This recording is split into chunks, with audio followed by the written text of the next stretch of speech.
We've known that Americans have a spending problem, but it just got a whole lot worse. Take a look at this. The CNBC article is titled, "Americans are, quote, doom spending. Here's why that's a problem." Now, I work in the financial space, but I've never heard the term doom spending before, so I was interested. And brace yourself. The article starts off by saying that nearly all Americans, 96% of Americans, are concerned about the current state of the economy according to Credit Karma. But then if you scroll down a little bit, it says, quote, "Much like doom scrolling, we are seeing people mindlessly shop to soothe concerns about the economy and foreign affairs, which could take a toll on their financial well-beings." The article says that Americans are worried about the economy, and because they're so worried about the economy, they're getting stressed. And because they're stressed about the economy, they need to cope. And to cope, they're going to the mall and they're going shopping. But it gets even worse. Even as credit card debt tops $1 trillion, Gen Z and millennials are particularly susceptible to this doom shopping mindset. And rather than cut expenses, 73% of Gen Zers would rather live in this mindset. I'm in London right now, and I've been here since before Thanksgiving, so I didn't get to see the Black Friday and Cyber Monday stuff happen in America. But to read this is absolutely crazy to think I'm stressed about money, and so I'm just going to live in the moment, and I'm just going to go out and spend more money because money is stressing me out. Because money is stressing me out, I'm going to go out and spend more money. And I get it. It's stressful. Millennials have seen 3 once-in-a-lifetime recessions in the last 25 years. We saw the 2020 pandemic. We saw the 2008 recession. We saw the 2000 dot-com crash. But the reality is, time is still going to go. And if you say, yeah, you know what, I'm just going to live in the moment, well, eventually that moment's going to end. And then you're going to have to pay the bill. And that bill is going to get bigger and bigger and bigger. Not just because you keep putting more money on it, but because interest rates are higher as well, which means your interest payments are going to keep going up. And then when you tack on the higher inflation, the higher cost of living, that means you're going to have to start making even more sacrifices in the future. And so you're just delaying this ability to actually be able to enjoy your life, because maybe you'll enjoy it for a little while, but eventually that bill's going to come due. And when it comes due, it's going to cost you even more because you keep tacking on more money onto it. The article goes on to say, quote, "Young adults feel discouraged." And that part makes sense. You have high inflation, we have a cooling economy, of all these things happening. However, the one thing that young adults have that everybody else does not have is time. And when it comes to building your wealth, there are 3 factors that will determine how wealthy you become. TRD, time, return, dollars. Time is how long your money has to compound. Return is how fast you can grow your money. And dollars is how much money you invest.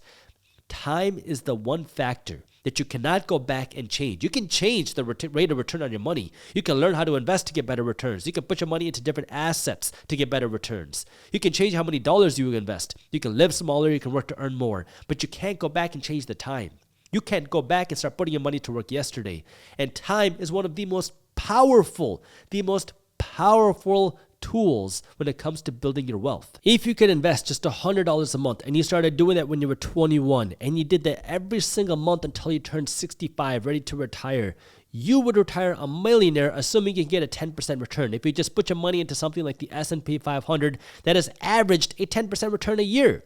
If you just put your money into the stock market, get a stock market ETF, a low-cost index fund, you would retire a millionaire with that $100 a month investment. But what if you started a little bit later? If you started when you were 35 years old and you went from 35 to 65, now you're going to have a fraction of that. You'd have about $250,000 because you started a little bit later. Time is the most powerful factor when it comes to compounding and building your wealth, because your money has time to grow, and the money your money makes has time to grow, and the money your money's money makes has time to compound and grow.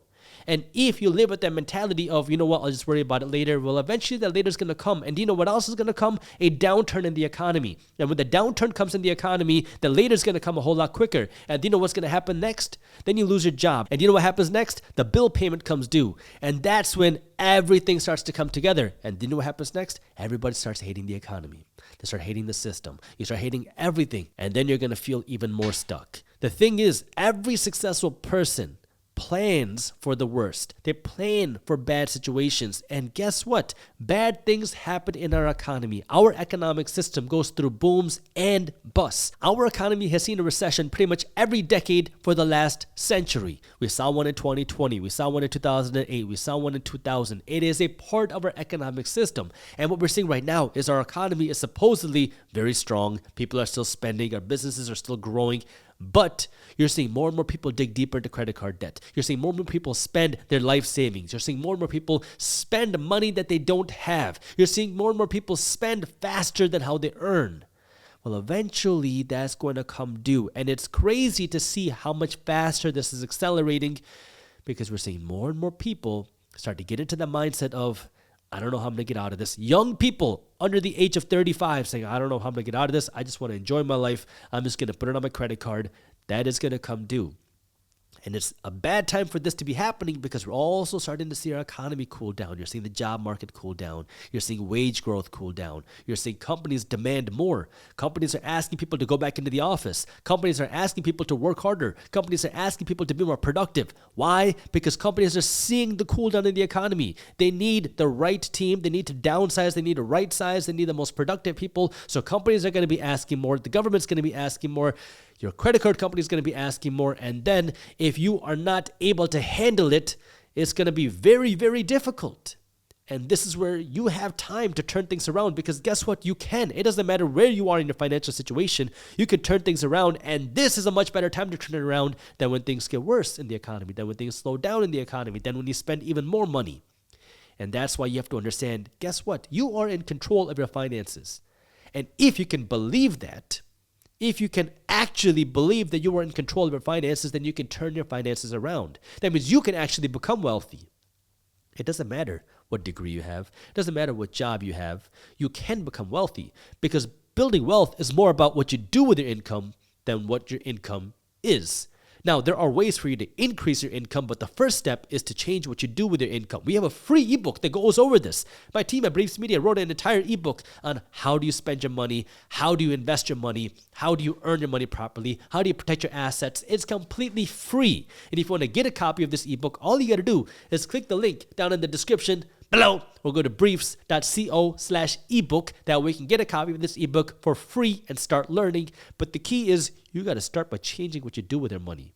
You got to change the way you think about money. You got to start changing the way you think about how you can become successful. Because if you don't believe that you can do it, if you believe that you're going to be stuck forever, well, it's going to get worse. It's not going to stay the same. It is going to get worse. And this is a harsh thing. We live in a world where nobody wants to feel pain. It's very unfortunate. We live in a society where everything wants to be sensitive and desensitized. Why did we go through so much money printing and so much stimulus? Because nobody was prepared. Nobody wants to go through pain. Nobody wants to see downturn. We went from the worst recession since the Great Depression to the most booming economy essentially overnight because we printed our way out of that. But there's always consequences to this. What's the consequence to that? It's the inflation that we're seeing now. We're paying the price for trying to not go through any financial pain or not trying to go through any economic pain. And now we're trying to cool down the inflation. We're raising interest rates. There's going to be consequences to the higher interest rates. If we don't keep interest rates high, then we're going to see higher inflation. If mortgage rates got cut in half tomorrow, you would see home prices shoot even higher. And so if interest rates stay high, you can expect consequences to the higher interest rates. You can expect changes into the economy. You can expect changes to the job market. And we're already facing record high amounts of credit card debt. People are now having to pay student loans again. We're still seeing the high inflation. The prices of things are still rising faster than wages. People are talking about how it's great that inflation has cooled down. Well, you got to remember, inflation compounds. We're still seeing above what we want in inflation. The inflation that we're seeing today is about double what the Federal Reserve Bank wants to see. And on top of that, the inflation that we're seeing today is on top of last year's high inflation and the year before's high inflation. Inflation keeps compounding. So the prices of things are still rising. Wages are not rising as fast as they were. Companies are hiring less people. You're seeing changes in the economy. And now people are deciding, you know what, I'm stressed about the economy, so I'm going to go out and spend money that I don't have. This is getting crazy. And the unfortunate part is that when things go down, there's going to be certain people that are going to be very upset. There's going to be certain people that get hurt, and it sucks seeing people get hurt. But unfortunately, you are the one that is in charge of your decisions. And you are the one that is in charge of what you do. And you are the one that is in charge of what you get. And if you don't believe that, well, then usually you're going to end up in tough situations. But when you believe that, you're going to be able to capitalize on opportunities. You're going to be able to find opportunities, and you're going to be able to grow and accelerate your wealth. But it starts with understanding the mindset and putting in the work to actually build your wealth, because the opportunities are there, the possibilities are there, the education is there. Now it's just up to you to decide if you want to do it. It's not easy. Nobody ever said it's easy, but building wealth is not like building a business. Building a business, there's a lot of uncertainty. You could do everything right and still fail. With building wealth, it's a little bit different because there are steps that you can take step by step to build your wealth. That's what we go over in the ebook. But there are ways that you spend less. There are ways that you invest. There are ways you put your money to work. There are ways that you spend your money and earn your money and put your money in a system to actually become wealthy. Like, these have been time tested. Building a business is very risky, right? You don't know if people are going to like your product. We don't know if you're going to be able to manage employees. We don't know if you're going to be able to manage your cash flow. You can try to do everything right and still fail. But building wealth is much more systemized. And no matter where you are, you can build wealth.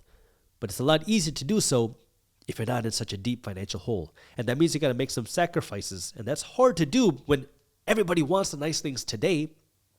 Instagram makes it seem like everybody has a G-Wagon, everybody has a Mercedes, everybody has a BMW, everybody has all the luxury handbags, everybody's always going on vacations. But the reality is, sometimes the people that look the richest are actually the brokest, because ironically, when you spend your money to look rich, you're becoming broke. But what wealthy people want to do is they want to own the assets, and they want the assets to pay for their dumb things. They want the assets to pay for the luxury things, because now you're working hard to buy the assets while everybody else is working hard to buy the things that make them look like they're rich. But the people that actually become rich are the people that own the assets. But it starts with a change of thinking, and that means you got to change the way you think about money, and that means you got to change the way you use your money, and that's going to make all the difference in the world. And I've said this before, but 10 years from now, we're going to see a whole new wave of millionaires. And that starts with what you do today, because we're going to see a whole new wave of opportunities over the next number of years. And some people will be able to capitalize on them, and everybody else is going to be hurt by them. Read the title of this Wall Street Journal article. Americans are still spending money like there's no tomorrow. Concerts, trips, and designer handbags are taking priority over saving for a home or a rainy day. This article is interesting, and the reason why it's interesting is because it goes against what pretty much every economist has been talking about for the last year and a half, which could